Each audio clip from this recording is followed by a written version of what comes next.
Thank you especially to Minister Williams, who's with us this afternoon and giving us her time on top of some very busy portfolios as a pandemic to manage as well. So we appreciate you so regularly offering out your time and being with us this afternoon. Be quite good maybe just everybody just did a quick introduction of where you fit in. So I'm Nigel Ripley, lead pastor at Legacy Community Church. So go in alphabetical order. Heidi, do you want to introduce yourself? Kia ora koutou. I'm Heidi Scott and I work for the COVID-19 program for Canterbury DHB and with the Health Service in Christchurch. Oh, kia ora koutou. I need to go because I'm Donald Scott. Not related, I don't think, to Heidi, but I'm associated with North City Church, but involved in Te Raranga. I'm Brian Davies. I'm involved in Te Raranga and a member at Southwest Baptist.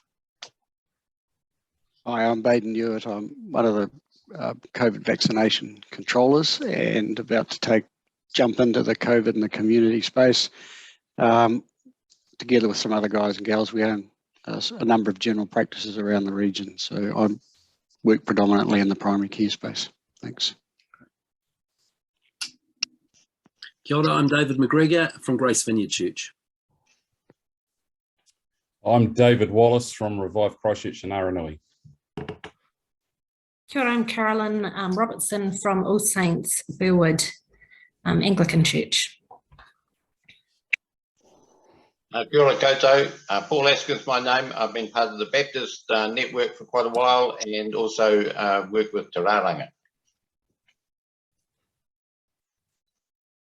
Kia ora, Catherine Malters, Methodist Synod Superintendent, which means that I am responsible for all the churches that have a Methodist component for the Central South Island and Nelson Marlborough West Coast. Kia ora koutou. I'm Lincoln and Chair of Elders at Rutland Street Church. And kia ora everyone, Poto Williams. I'm the MP for Christchurch East, but also hold a couple of portfolios: police, building and construction, and associate children in housing, public housing. But really just generally interested in what's going on in the community. And thank you for having me on the call. Wonderful. Donald, I guess I hand it over to you for putting this all together, chairing it. Okay, cool. Bishop Peter is coming and Mike from the Catholic, so our Anglican, we've got Carolyn, but Bishop Peter's coming and Mike from the Catholic, so we'll just gently step in. So yeah, I agree with Nigel. Namahi nui kia koe, Minister Poto. And the kaimahi associated with this work, and to fellow ministers, it's great to be here. I know everybody is busy in these challenging times. Perhaps to start with whakatauki relevant to this season from Luke chapter 2, the announcement of the Messiah. I just love this whakatauki. You'll know it well, but korore ki tātou I runga rawa, mingarongo ki te whenua whakaro pai ki ngā tangata katoa. Glory to God in the highest, peace on earth and goodwill to all peoples. And that was the announcement to the shepherds. And I was and am a lowly shepherd. So the announcement came to my lot about this coming Messiah who was discovered to be the crucified Christ, this lowly one. And I think we all come perhaps with heavy hearts because we don't see peace in our communities. We don't see that sense of mungarongo, of shalom that we long for and are working towards in our communities. But that's the reality of our current place. And so firstly, Minister Williams and others here, we don't come to confront or in any anti-government stance. So I'd like you to be able to breathe, and this is hopefully not confrontational. We come to support and work alongside you as government and health professionals for the well-being of our city. That's the mungarongo, that's the shalom, that beautiful Greek word of kotahitanga, of perfect oneness. So we come to partner with you, and within that to provide on the ground feedback to some very real tensions that amongst the people people that we're serving. So any healthy critique comes from that perspective of we're here to work together for the well-being of our community. So I just wrote these quick points out that may be encapsulated, and then we can kind of join in the discussion. We do realise there's a broad diversity of understanding and response amongst us as church leaders. So we don't come with a position, primarily because we haven't been able to talk about our position. As like the general population, there's this wide diversity, but in general, certainly for us as Te Raranga network of churches, we have encouraged people and continue to encourage people towards vaccination and, you know, responding to the health requirements that are amongst us. But we also do recognise that for whatever reasons, many will choose not to have vaccination. And so part of our central kaupapa as church leaders, and this is where the tension comes, is that everybody is welcome. So that immediately puts the tension there. And Poto, you're aware of that. We're all aware of that. So thirdly, we recognise extreme challenges that are before us. The issues and responses are complex, involving great tensions in so many ways. So there's no simple solutions. And we're not here pointing the finger, blaming anybody. COVID is the problem, but we come together to work together for the well-being of our city. So just before I open it up, I just had a bit of a revelation yesterday. I've been on this journey of learning about Te Ao Māori and mana whenua, tangata whenua, and it's actually informed my faith as well. And I love Sir Mason Jury's Te Whare Tapawhā. I'm sure everybody's aware of that. And those four sides of a holistic well-being of our tinana, physical well-being, our emotional well-being, our relational well-being, and our spiritual well-being. And I realized that by trying to fix one of those problems, our tinana, our physicality, vaccination, there's a virus here, by trying to do that, it's actually put the rest out of kilter. And that's where we've got this wobbling going on, because there's a problem there. There's a virus amongst us. And vaccination is one of the steps towards that. But there's a challenge that flows into the rest of this well-being, in our mental well-being, which is on a knife edge, onto, there's Mike. There's a big pile of papers for Mike. Kia ora, Mike. Hi, Mike. So yes, this sense of trying to fix one problem of our physicality. Hi, Mike, welcome. Fixing our physicality is causing challenges to mental health, relational health, and our spirituality. A further revelation in that was for Te Ao Māori, but also for Te Ao Karaitiana, for our Christian worldview.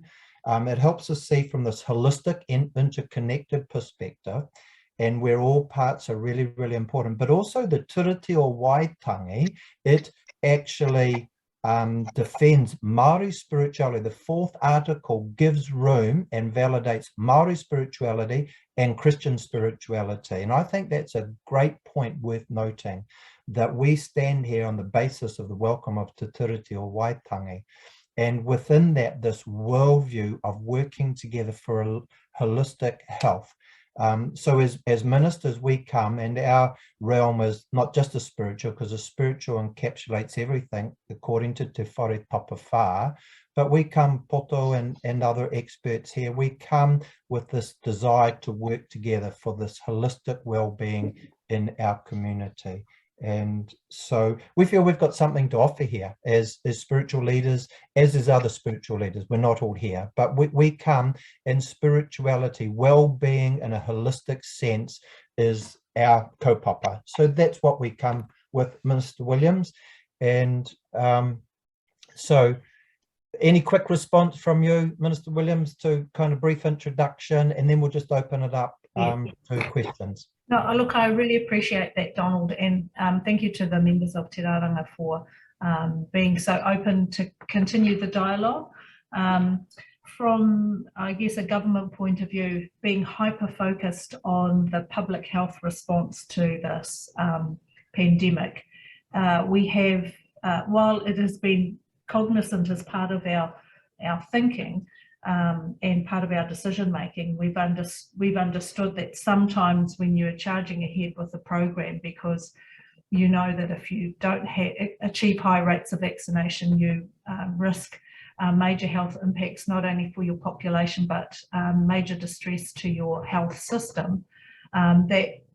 Sometimes we do need to be reminded of the wider impacts of that mahi. So I really, welcome the opportunity to talk about those issues.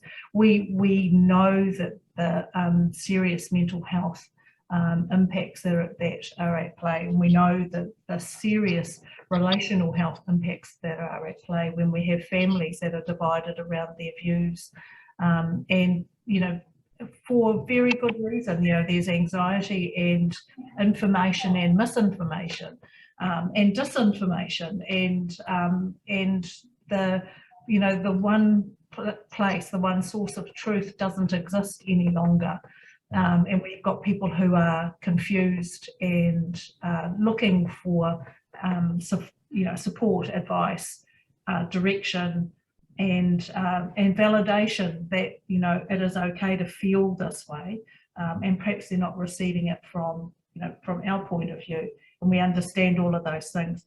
All I can say is that I've just been absolutely amazed at the interactions that I've seen at play in the health settings when people have turned up and asked questions about being vaccinated, and then just the warmth and openness of responses from our health teams has been remarkable.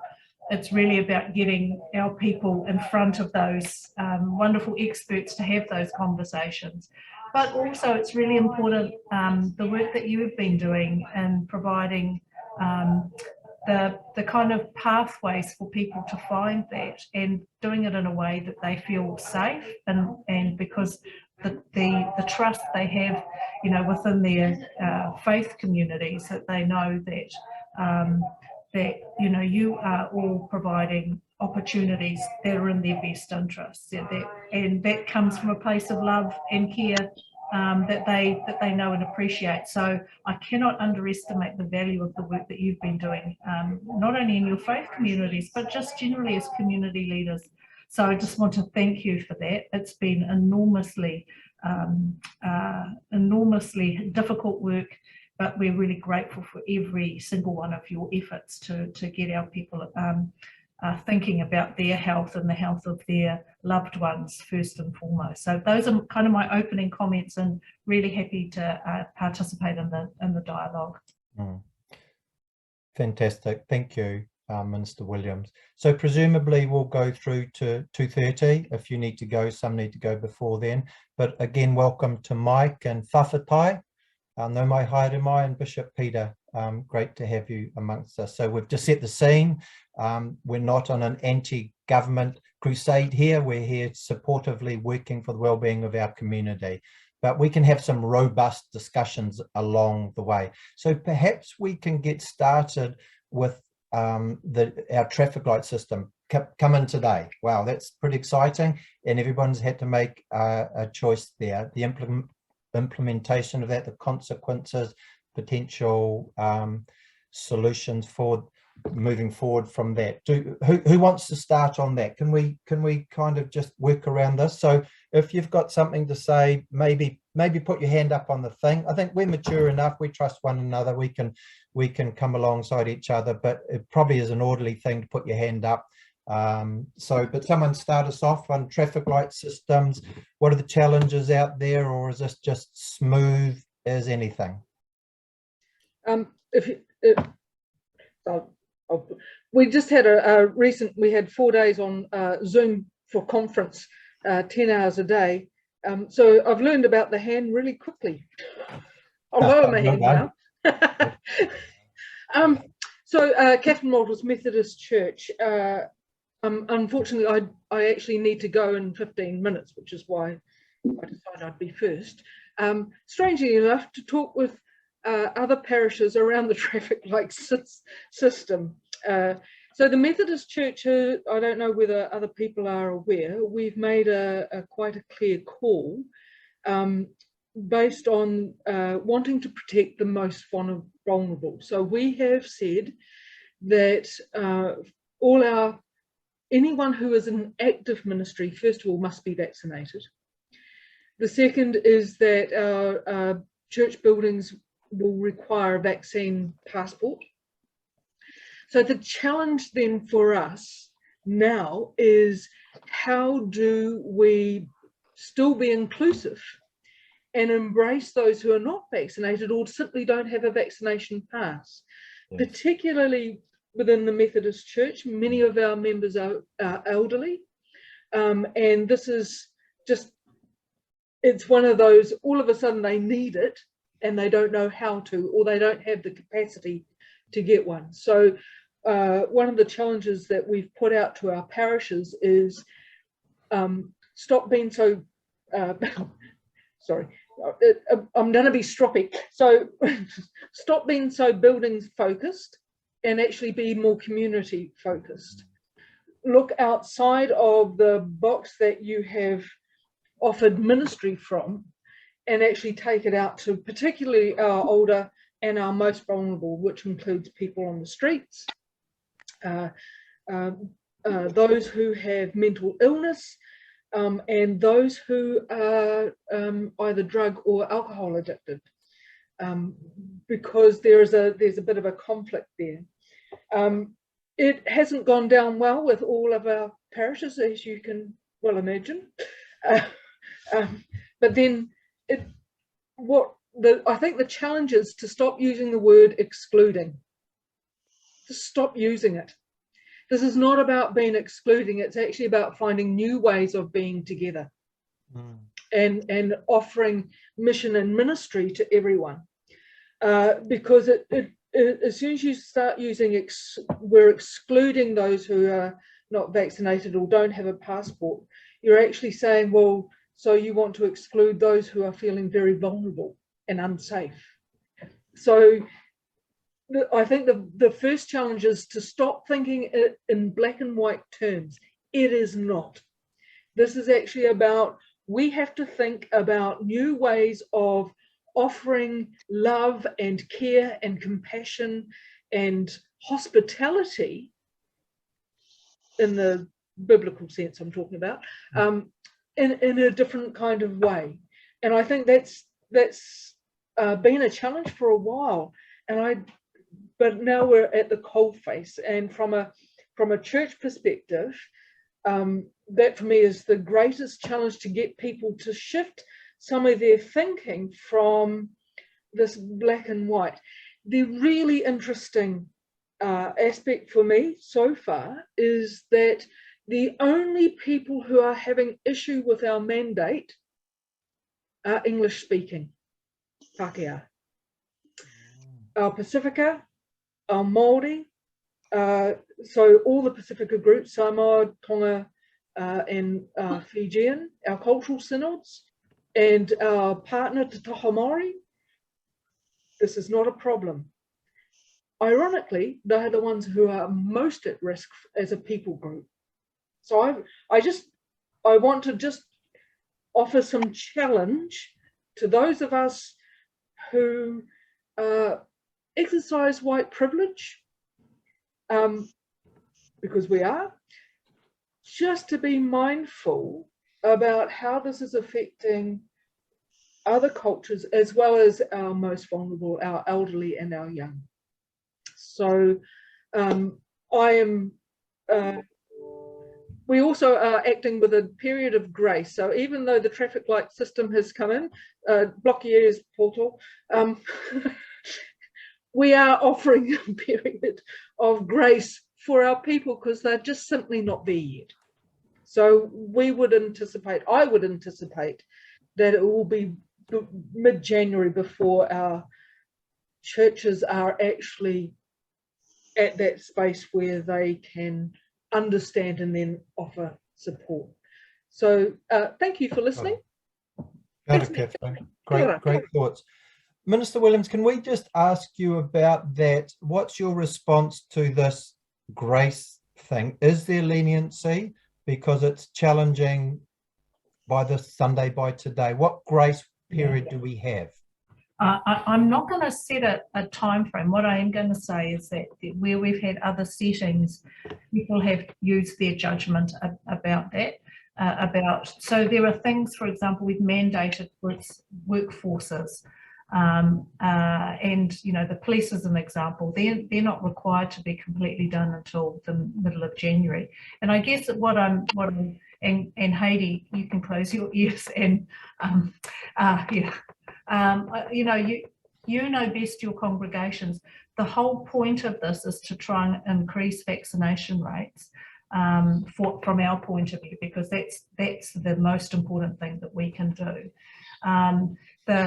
What I do know is that from the moment we introduced the vaccination pass to the ability to download it, we've had lots of issues, and people are really concerned that they will be excluded from places.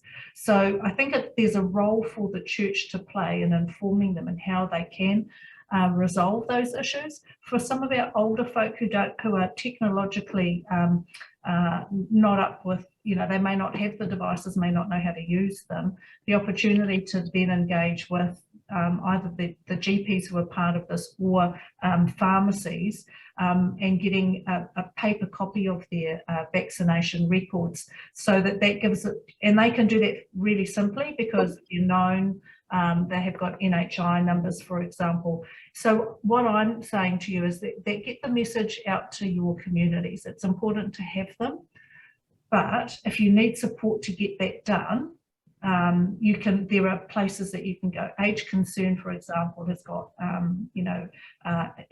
you can ring and ask them how to do that. But the best place, the best source of information is back with your GP, and to get them to help you get a printed copy.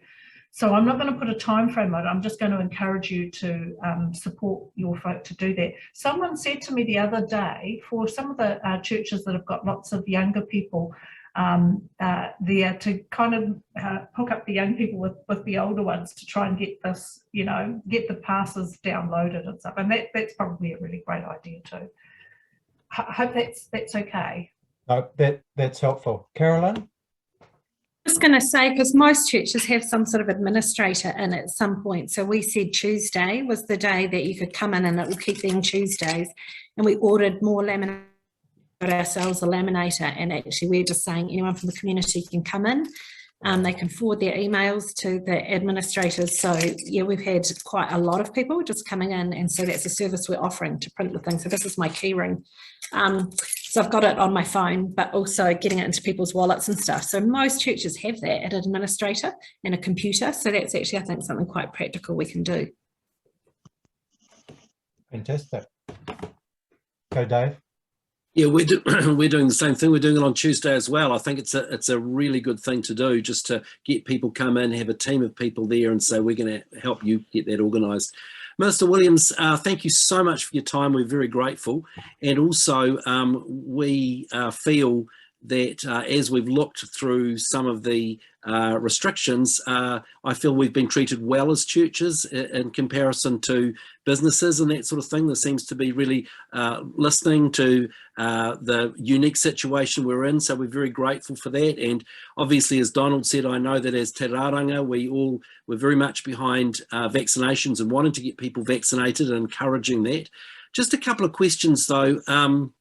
There seem to be some people, and we may have some in all of our churches, who have had reactions. Like we've got a guy in our church that had quite a big reaction to a first vaccine and was told by a GP not to get the second one. So that means he can't come to services. We actually had one of our pastors' wives who went into AFib after getting the first vaccine, and she went to a number of different doctors who told her different things. Finally, she was with a cardiologist and did actually get it. But I'm just wondering if there's going to be increasing leniency with people who quite genuinely have had reactions, that there are some other ways just so that they don't get excluded. Like there are people that genuinely want to get vaccinated, they want to be cooperative, but for medical reasons, there's a bit of a danger there, and we've got a number like that. And a second follow-on question is, will you be considering rapid antigen tests that we might be able to use as well? Yeah. So to answer both of those questions, there's yes and yes and yes. If people, and because they've had, they've gone through their GP, that they are able to apply for an exemption. And if you'll just have a look in the chat, Catherine put a really useful point about people who are able to apply for their vaccine pass, despite the fact they have an exemption, because there will be reasons for them not being suitable for the particular vaccine. There may be some people for whom a different type of vaccine might be appropriate, and there are a couple of others that are coming on stream at some point, probably between now and about March. But if they have got medical reasons for not having a vaccination, they will be able to get a vaccine passport to use as because they have genuine reasons for it. Rapid antigen testing is being, we're buying supplies at the moment, if they haven't landed already, and various groups are accessing that. I think we, just in terms of the police, I think we're trialling some of those, particularly around those who are working frontline or working on checkpoints and stuff. I'm not sure, Hayley, if you have any further information on that, but they are definitely going to be possible. Because of the nature of needing to have a positive test quite quickly to be able to attend various things or travel, that is definitely a way that we're heading. So I'm not sure, Hayley, if you have any update on that. I'll defer to the lovely Baden to cover that off, if that's okay. Yeah, greetings all. That's interesting conversation because it is about inclusion, not exclusion. There are clinics available for people with who've had reactions to vaccinations of any type, and we run some specialty clinics, but they're usually for people who've been referred in there. For example, we've had an anaphylaxis clinic. There are people who are immunocompromised for one reason or another, on a drug regime for cancer and so on. So the system can accommodate those, but there are some people who simply can't take or accept the Pfizer vaccine. AstraZeneca is now available for some of those people, and the Minister's correct. For people who cannot be vaccinated, they can get a pass. But there are pathways through for that. The purpose is to be inclusive and to enable folk to continue to participate in the community, whichever community they identify with. And I think that's an important point that Catherine was making earlier, if I can just supplement it. And I happen to be the chair of the Needle Exchange Program in the South Island. And I'd just like to make a bit of a shout out for those folk in our community who might be intravenous drug users or for one other reason don't trust government services. We do need to be caring for those folk and not be, I think Catherine used the word excluding. We mustn't exclude those folk, but we may have to spend a lot of time listening to their fears and concerns as we encourage them to take their decisions in the light of all the information that is available, and respect that if they decide not to be vaccinated, that we help them engage with their communities in ways which are safest for them and the people with whom they engage. The question around immunocompromised people, please go to your GP. I would say that because I'm interested in general practice. And the other question around vaccine passports and stuff, I think you guys are doing a great job, frankly. Encouraging people to come and get them printed and get them laminated, that's fantastic service. And for people older than me, shall I say, I'm sure many of them appreciate it. The last thing I will say, I was baptised in Anglican and my mother brought me up a Methodist. We didn't quite get to the Presbyterians, but one of my very dearest friends was a Roman Catholic priest who's now deceased. So I sort of feel connected to the ecumenical community which you represent, and if there's anything we can do to help, then just please ask. Thanks. That'll get us started anyway. Fantastic, Aidan. You're welcome. Awesome. Nigel, you've got your hand up first there, mate. Thank you very much. Just a couple of questions. The first one is simply around exemption. What does it actually mean? So if someone's got an exemption, can they then go to a gathering that is vaccinated only? Yes. Yes. All right. Very good. Because we've got some confusion in the community about if you're got exemption, what does it actually mean? So that's helpful. And just around appreciate the COVID-19 guidelines for, or protection frameworks guidelines for places of worship, which is really helpful. Thanks for getting that out. It does say at the end, the enforcement and compliance, there will be a graduated enforcement model in place to support compliance. This means taking an education first approach to help everyone, including places of worship, work out how best to implement new requirements. So one of the challenges we have often in church circles, you typically always have a group of people who are pretty keen on the letter of the law, and if it's black and white, then that's it. And that can have obviously different perspectives. And then you've also got our trustees who carry risk and liability issues personally and together. And so they're looking at the letter of the law and how to comply and not get into trouble. So I appreciate that. I think the sentiment is that there's a graduated enforcement model, and that's where we've come unstuck, trying to figure out if we've got people turning up to a vaccine only gathering and they've only got their purple pass and not their new yellow pass, do we let them in? Because some people are trying to get their passes. We're trying to help them, but it hasn't been easy for some.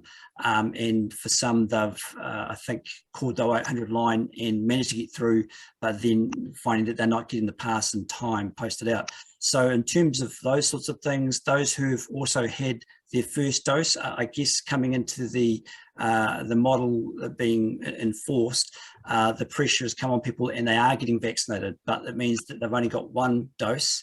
They're going to get their second, but obviously they can't get it for another 3 to 6 weeks. So they're finding it pretty hard. They're feeling excluded, even though they're trying to get vaccinated. So I don't want to get you in trouble with making a black and white rule, but does that last paragraph talking about a graduated enforcement model give us the option to say, actually, listen, you've only got one dose, but we see you're committed to getting the vaccination, or you've only got your purple pass, you do need your yellow, but come on in anyway up until, for the next few weeks. Can you give us any help with that? Yeah, I can. So I think pragmatism is the word of the day. If somebody has one dose, they're obviously on the way to being fully vaccinated. So, and look, Catherine made the comment just before she left about having, oh, was it? No, it wasn't Catherine. It was someone else. I think it was you made the comment about having the shot. Yeah. So the whole idea is that you've got people on board, they are engaged in this, it's going to happen. Our system for getting the passes has taken a bit of a pounding just of the last few days as people realise they're going to need this. So if we're pragmatic about that, then let's allow a little space with encouragement for people to not feel the pressure, but to know that they will be welcomed into that space, because that's what they're looking. Yeah, they want to connect. The last thing we want to do is disconnect people from their important places. So let's use a pragmatic approach. In terms of the response from the police do a couple of things. They provide a bit of assurance. They do assurance visits around the place just to kind of say, hey, look, we're here. If you want to ask questions about how the law applies, we're here to answer those questions. But our first instance will be if somebody rang us or asked us to visit a church, our view would be to say, hey, we're just checking that you understand the implications of the law. We know that everybody's just looking at trying to get everybody on board. We encourage you to do that. That's fantastic. However, if we get calls another 5 or 6 times, we might be looking to take a slightly harder rather than lighter touch. So that's, the police are really clear in this. They're also all about encouraging everybody to do what they need to do, but being pragmatic around that as well. The last thing we would want is for churches to feel a sense of absolute pressure have this done because they fear that the weight of the law is going to come down on them. I understand the health and safety implications, but we also know that if we were to prosecute this, we'd get it thrown out, because we need to give people the time to do this stuff and to do it properly and to do it well.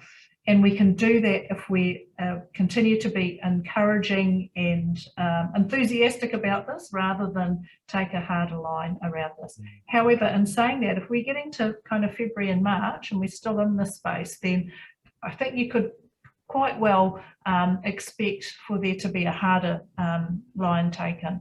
So that's my, you can probably quote me on that too, Nigel. I appreciate that. That is very, very helpful. Thank you. It is helpful. And Poto, this is really, I'm writing some words down here about being pragmatic and leniency and grace, and that's music to our souls. Not always what we've probably seen publicly up front. So I don't know if there's a bit of a public message, but then the softer line behind the scenes. But I must admit, I'm enjoying what's coming through. Maybe you'd like to comment on that a bit later. That's exactly right, because you know, I said right at the beginning, as a you know, as a government, we're hyper focused on getting people vaccinated, and it may be that the messages that you're getting are around this pipeline of work that's happening. But really, at the end of the day, we want to, you know, it's about encouragement and bringing people along the journey with us, and that's where you're really crucial to all of this. And you know, we know that we've been accused of bribing people and, you know, having, you know, giveaways and vouchers and stuff, but we're kind of saying whatever it takes is what will happen. But we know that there are people who are panicking that they can't get their stuff done in time. Those are timeframes that we've unfortunately placed upon our public, and we haven't given them sufficient time. And some of it has been because we've been trying to elevate the vaccination levels, because that's the key for us. And now we're at a point that if we're going to allow people to have a really happy, engaged, connected summer, we've had to kind of draw the line, which is why it's kind of come down hard and taken a few people perhaps by surprise. And, you know, we haven't given everybody the amount of time they need to process this properly. So that's the behind the scenes message, while still maintaining a message out front, encouraging people to get vaccinated. So good to hear. Talofa lava whawhatai. Honourable Williams, I just want to once again thank you for your support and providing this platform. And I guess my main questions was asked by Nigel in terms of I've got a couple of ladies that informed me yesterday that they only had first dose, so they're waiting for the second one. So I was just wanted to ask whether they will be allowed in our meeting tomorrow. Tomorrow we will go back to church as a full vaccinated community, where 99%, almost 100%, everyone is already vaccinated. So, and they've asked to provide their ID, the thing, we scan for confirmation, for validation at the door, and we're free to go. So I'm speaking on behalf of two communities of Annington Church, Annington Samoa Church on 61 Prom, and the one also in Aranui. But we'll also be combining at Annington tomorrow as a full vaccinated community. So from here on, that's how we're going to proceed onwards. I don't know about the other Adventist churches. There's quite a few here in Christchurch, but I'm only speaking on behalf of two Samoan ones. So we're happy for that. And thank you for the information on those with first dose, and also the pragmatic approach of mercy and grace. We have a mother's room within the building for those that might turn up otherwise, and they will be there. Thank you, and God bless everyone. Stay safe. Kia ora, whawhatai. Yeah, thank you, Whawhetai, or Whawhetai. Can I just say that one of the wonderful things about being vaccinated is that you protect others. So when you have someone who's had one dose going into an environment where people are fully vaccinated, those people who are fully vaccinated actually are protecting that person with the one dose. So that's why we're suggesting, you know, use your pragmatism and your common sense in that space, because yeah, they are going into a space that is far safer for them. And you know, and also they'll be around people who'll be encouraging them to take the next step. Some of the information that came out earlier about the time between doses too. I know for some, the initial kind of phase was 3 weeks between doses, and then we kind of stretched that out a little bit. Really encouraging people to kind of keep that space nice and tight too, because the sooner we get people double vaccinated, the better. There might be reasons why you have to delay it for some reason, but I'm not wrong in saying that, am I, Heidi? We're encouraging people to do it 3 weeks later. Yeah. Yeah.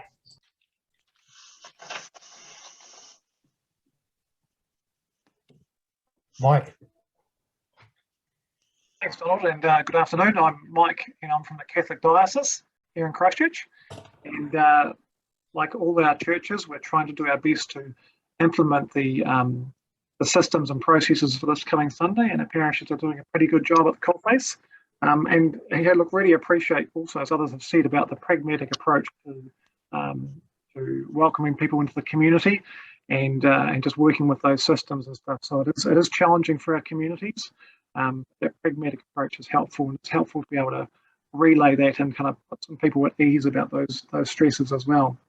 I think one of the pressure points for us, and I input the wider community, is around people coming in and the process around scanning in or viewing my vaccine passes. And just for most of our churches, it's volunteers who'll be doing that. And that's, I think, causing some stress and some tension around that process. We're not sure whether there's going to be big issues or no issues. Please God, there'll be no issues that people will cause problems. But that's definitely a pressure point for us, and people are concerned about checking people in and people who might object to not being able to have access to our church community on Sunday. I'm not sure whether you've got any suggestions, or if other industries are having those experiences or thoughts, but how we might work with people who are a little bit reluctant about taking on this whole process of my vaccine passes.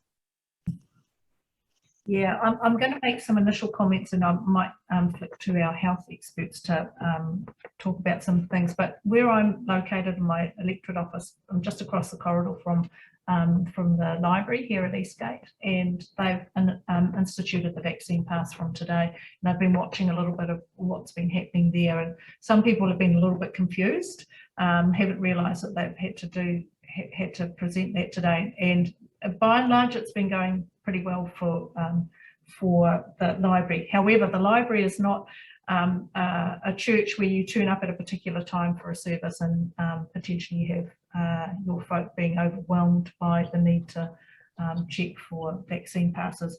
I downloaded myself the Verify app this morning and just checked that. The vaccine pass, though, is that once you kind of know that somebody has one, you probably don't need to be checking multiple times. You know they have one. You know they've got a pass. That's a pass that's valid for 6 months. So that might help your volunteers, knowing that there might be initially the first couple of visits, there might be some a bit of a backlog of people to get through. But then after that point, you know that that particular member of your congregation has a pass. You probably don't need to check them from that. In terms of the other issue, though, and the anxiety and what that and how people might present, I have a lot of aroha for groups going through that that might have someone who's a little bit anxious, or perhaps going to, be a little bit tense around that, and that's perhaps unfair on volunteers to do that. I just really encourage you to perhaps talk and discuss some of the tactics, or not tactics, some of the techniques you might use to support people arriving a little anxious about that whole process, and what you decide as a church and as a group of ministers might be a good approach to that. You might be able to set somebody up to be the one that kind of marshals this person over to have a conversation over here, so they don't disrupt or disturb the flow of people into services. So I'm kind of, I will step back a little bit. I think the answer for that probably lies with you more than it does with me. But just noting that, kind of initially you'll need to check passes, but going forward, unless there are people who are new to your congregation, if you know what your population group is and their vaccination status because they've presented their pass in the past, that should make it kind of easier going forward. Did you need to cover anything off, Baden or Heidi, in that space? Yeah, I'm happy to just make a couple of comments, Minister. Look, we're all learning our way into this, and it's a bit like learning to ride a mountain bike. If you, like me, and you fall off and break your arm, that's not much fun. But my advice to you when you're talking to your folk who are doing the greeting is to have a little bit more time. Anticipate that some people will feel awkward asking to see these passes, and some people will feel awkward because they're being asked or they don't have one. And the minister's right. If there's someone in that latter category, if you have an opportunity to take them to one side and you know who they are, or you can say, look, we'll help you after the service to get your passport, your vaccine passport, but please, whilst you're with us, wear your mask, the personal hygiene stuff, and then after the service, we will help you get your vaccine passport. That's a way of taking some of the heat out of it. If someone comes to you and is unhelpful, I expect that you may already have processes which you can bring into play. But were it me, I would first meet with your volunteers to help them through this anxious period of time, and take it really slowly on Sunday, first time through. It's like the first time you come down the hill on your mountain bike, you've got the brakes on a whole lot of the way down. Later on you can go faster, and we're learning. All of us are learning, and I think if we take that attitude towards it, and we're in this together, it's the we conversation, then we'll get through, and I'm sure your people, well, am I sure? I think I'm sure that the people who come along on Sunday will appreciate the considerate kind is probably a patronising word, I don't mean it in that way, to help the folk who are coming to the service, because that's why they want to be there, to attend your service this Sunday with supplementary support, perhaps after the service. That's how I'd approach it anyway. I'd love to pipe up as well from a communications perspective. It would be helpful for your volunteers, I'm sure, just to signal to your congregation ahead of time what your position is and what they can expect. So I've posted in the chat a link to the National Toolkit of Resources. So you might like to put up some posters or pop something on your Facebook page, just outlining, how many people you can have at your gatherings if there is a limitation, and just so people know what to expect ahead of time. Yeah, that might help. Fantastic. Thank you, Heidi and others.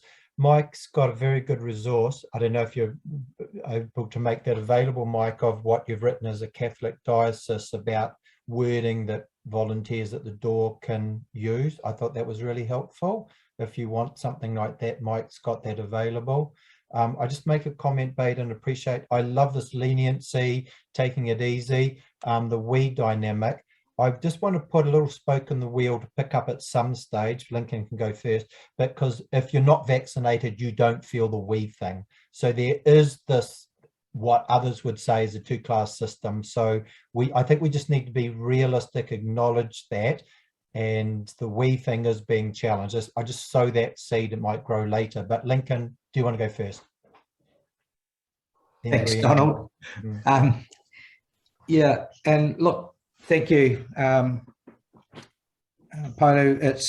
It really has been encouraging to hear the whole kind of grace and leniency thing, which deals to a couple of the questions I did have in a fairly large way. But perhaps just to Donald's point a little bit, some of the difficulties that we're working with as church, and I guess everybody is unique.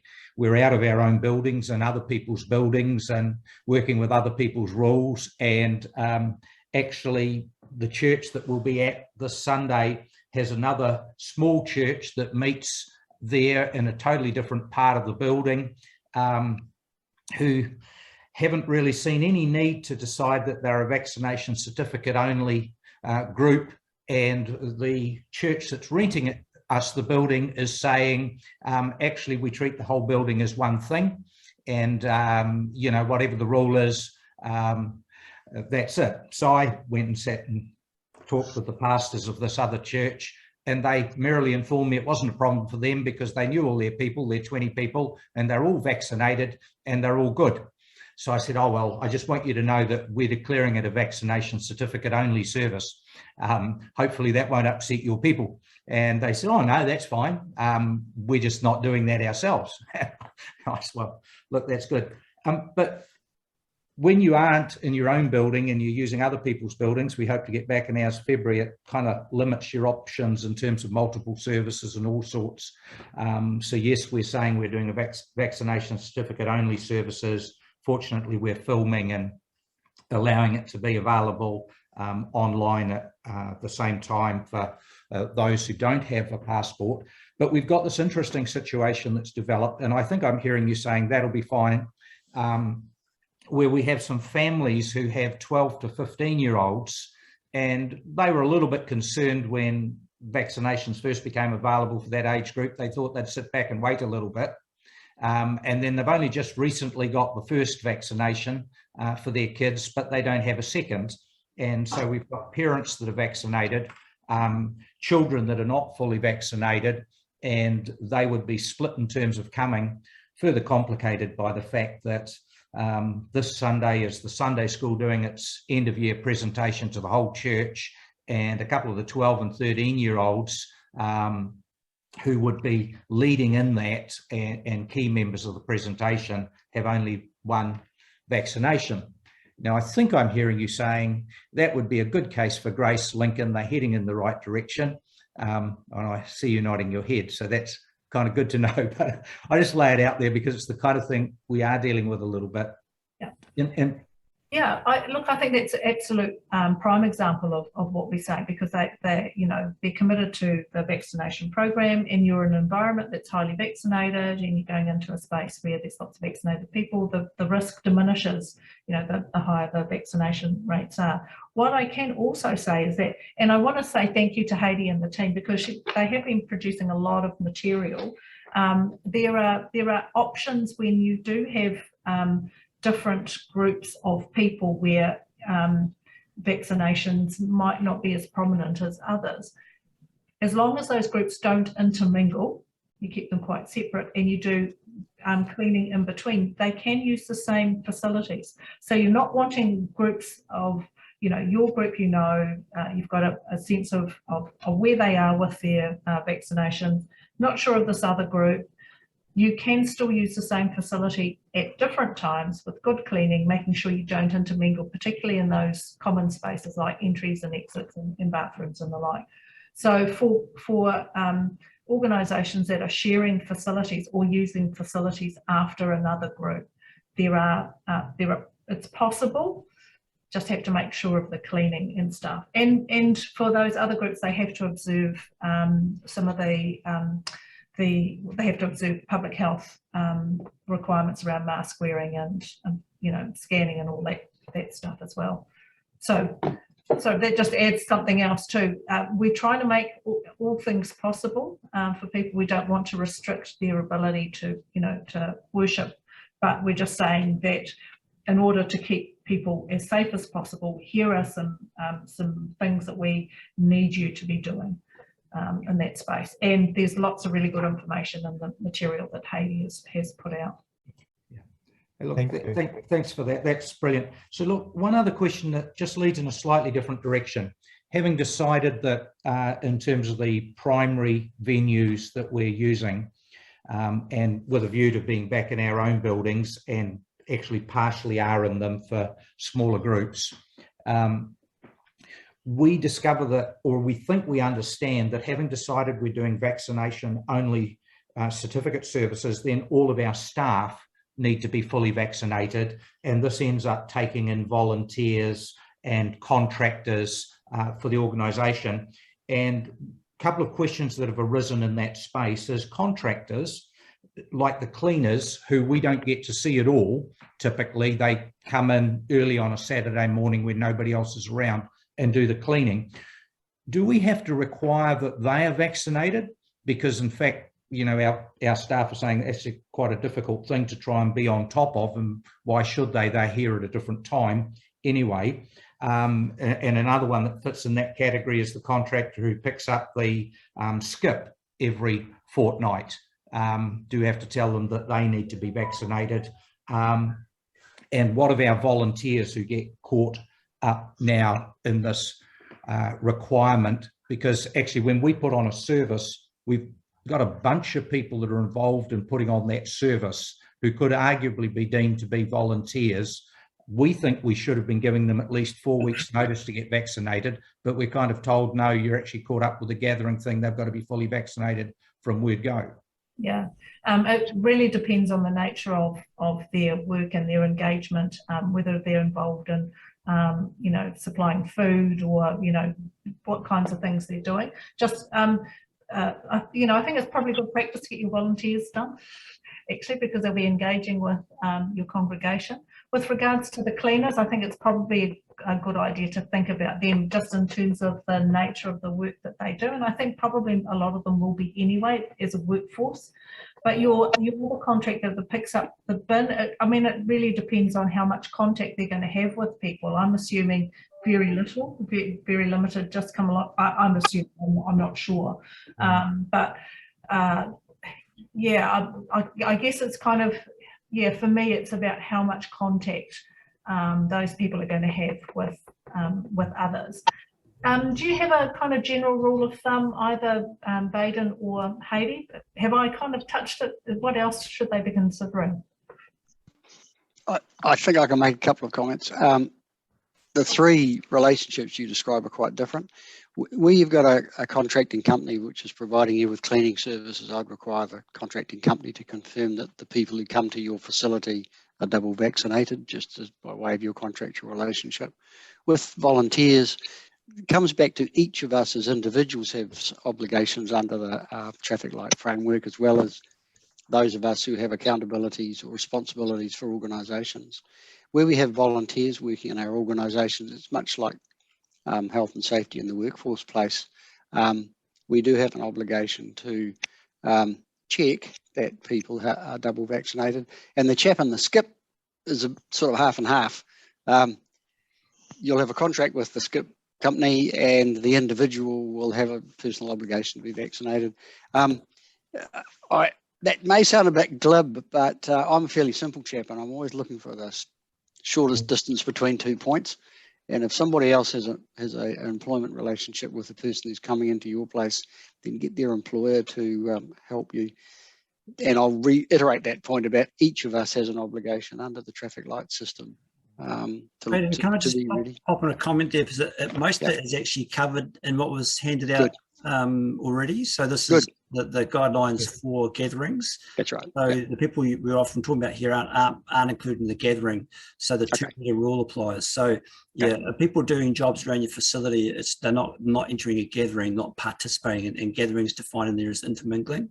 So if your people aren't intermingling, aren't part of the gathering, then there's no issue if they're unvaccinated. It's only if they're joining in a gathering.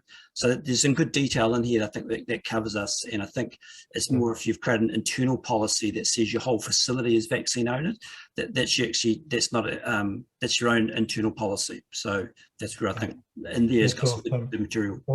Awesome, Nigel. I realise our time is up. Could we steal another 4 or 5 minutes? Is too quick? Have we got 2 quick fire rapid questions in 5 minutes? Is that okay? Yeah. And Bishop Peter, do you mind just summing up at the end and praying for us? Have you got time for the 5 minutes? And yeah, thank you. So Brian, Dave, then Bishop Peter. Okay, I wanted to raise an issue that we discussed at our Te Raranga meeting this week, which was looking a little bit beyond the services. And there's been a lot of focus about what we do as churches on a Sunday. But of course, our church activity is much broader than that. And whilst, of course, we hope for the best, we're realistic that COVID is coming, that the situation could get a lot worse in our communities, and that looking back to the early centuries, the church was known as the people who stayed during the plagues and helped those who were sick and dying at the risk of their own lives. So the questions are around, how do we care for those in our communities if we get to a position where I actually work for a medical centre as well, and I'm hearing discussions around how are we going to manage having people in the community who are sick, and what are we able to offer? And I think the churches are well placed. We have people on the ground. I heard this week that, and Dave may be able to answer this, that Grace has already got care teams, is that correct, set up in place. And I think that's something that maybe another discussion is needed around that, to say, how can we actually prepare for what's coming, because it is. And I think that's almost of more importance than what we do on a Sunday. Nice. Can I just make a quick comment on that? We've recognised that that there are a couple of things that may happen to people. It may be that people are required to isolate at home because they will have, they or members of their family will be COVID positive, and it might be that that causes some problems for them in terms of being able to access food and support and services. And that we've recognised that there is a process at the moment where we're looking to ensure that there's funding for community groups to be able to support those who will find themselves in some difficulty because they're unable to, financially things will be particularly hard. So I'm happy after this conversation to find that information and send it on to you, because it may be that your groups are able to participate in that way, because you've been really, really useful when we've been locked down before at supporting communities that have needed support, advice, and particularly food. So happy to do that after the call. Thank you, fantastic. Final word, Dave. You're muted, mate. What I said was fantastic. You didn't hear it though. Really quickly, our situation here is we've probably got about 30% of our church who are strongly wanting to stay unvaccinated. So we've had to put in we just put services on hold until next year, and probably looking at a hybrid type, having a vaccinated and then an unvaccinated service. And so that just creates a whole lot of questions about cleaning, about mask wearing, about a whole pile of things, children's ministry, all that kind of stuff, including some of my key leaders have decided to stay unvaccinated as well. So thank you for the grace side of that as well, because we're going to need a little bit to navigate that. But one of the things that I am sort of dealing with a lot, by the way, I'm very much vaccinated and got a science background, so I've got no problems with the medical science. I think it's a gift, actually. But one of the problems is to try and navigate some of the fears that people have. It's really hard to find something that they'll listen to. Is there such a thing that we can go and look to that has a bit more than just it's safe and doctors are saying it's safe and researchers are saying it's safe? Is there something that can show, for example, I've got a situation where I've got 2 elderly people who are vaccinated with a boarder who's unvaccinated their grandson, and I was trying to explain how he is a risk to them, but people just don't understand the science behind it. So that's one of my questions. And 2, the second question is, pretty much, you know, around that whole area of hybrid type services as well, and what we can do around that. I'm going to point to the framework that that I held up before that Nigel referred to as well. There's some really good information about how you can manage that. Will take a bit of time because you do have to clean between services, but have a look at that and see whether that's going to work for you. And I guess you've got a little bit of time if you're holding off until next year before you re-engage on on-site services. Yeah. The other point, and I'm going to ask Katie or Baden to talk to this as well. Can I just tell you, I have kind of personal experience of this too. A very dear work colleague of mine who was, you know, has an elderly parent who's quite sick and is really troubled by not what, you know, is a little scared of the needle, is a little scared of the reaction, and quite resistant to getting anything done. We changed some rules within Parliament, and you either have to be vaccinated to be on site or you have to get a negative test. So she went off to get her test, knowing that that's, you know, a condition of her employment. She got to the site. There was a fantastic person that took her aside and had the conversation with her, and she came away having had her first vaccination. I think that sometimes it's not us who know them the best that are the best people to talk to this stuff about.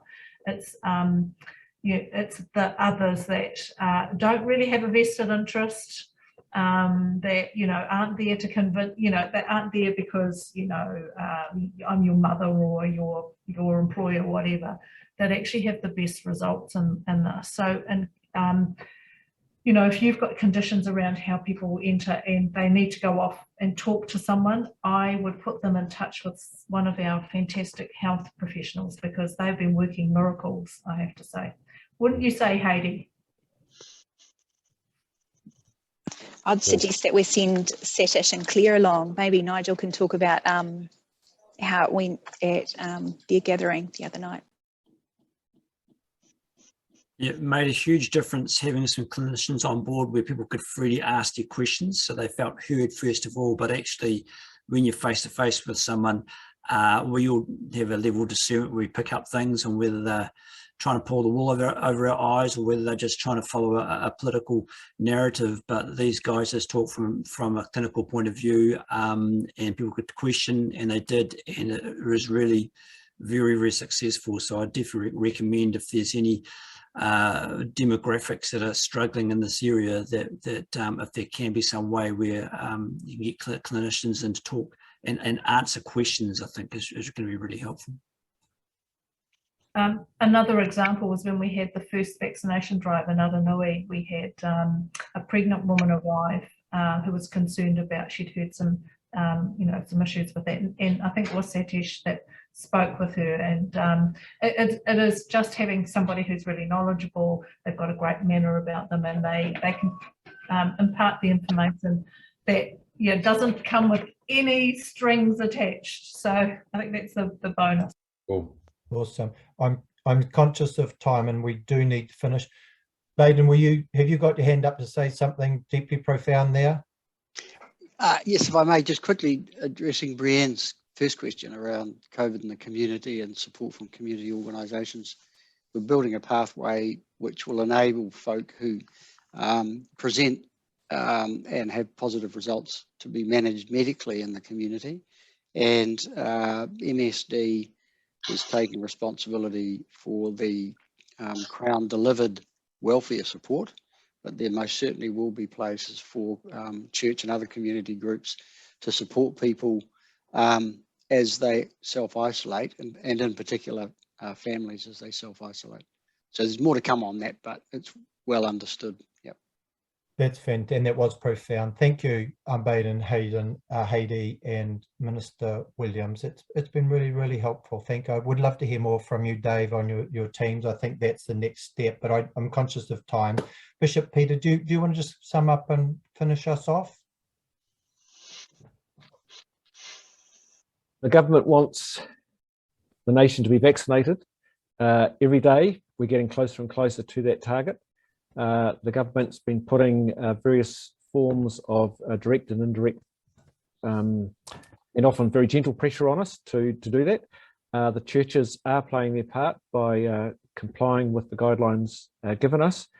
For the minister's part, we're very grateful to hear that if we let one or two people through the net on Sunday, it won't be the end of the world, and that grace and pragmatism is appreciated. But of course, it will be up to us to get better and better at this over the next few Sundays. I think the other thing that struck me in the conversation is that we've often been talking about an individual we know and not about the 95% of Cantabrians who are vaccinated. And I think that's a very Christian commitment to worry about the individual who's not quite making it to join with everyone else, the last, the least, and the lost. And we've been able to talk through some of the concerns and issues around that, and we appreciate that, Minister Poto and our medical team.